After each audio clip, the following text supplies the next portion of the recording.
ফিরলাম বিরতির পর। 2024 সালে উচ্চ মাধ্যমিক পরীক্ষায় সপ্তম স্থানাধিকারী রাজশ্রী পালকে এবার রাজ্যের তরফে সংবর্ধনা দেওয়া হলে শনিবার এক বর্ণময় এবং আনন্দঘন অনুষ্ঠান সূচির মাধ্যমে এই সংবর্ধনা জ্ঞাপন করা হয় নিদয়া দ্বাদশ শ্রেণী বিদ্যালয়ের পক্ষ থেকে।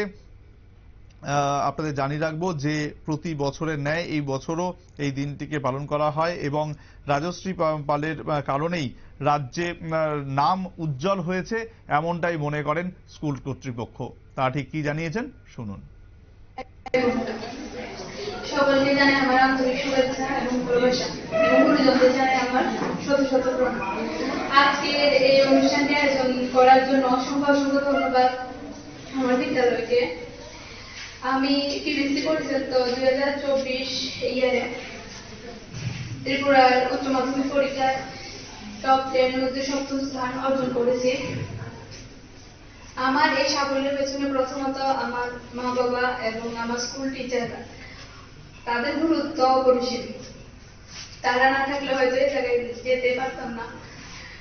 তো আজকে বিদ্যালয়ে এসে যে সম্মান যতটুকু ভালোবাসা তারা দিয়েছে তার জন্য অসংখ্য ধন্যবাদ।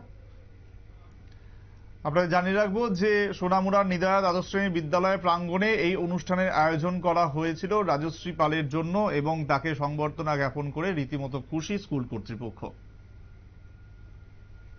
নিচে আরো একটি বিরতি, সঙ্গে থাকুন।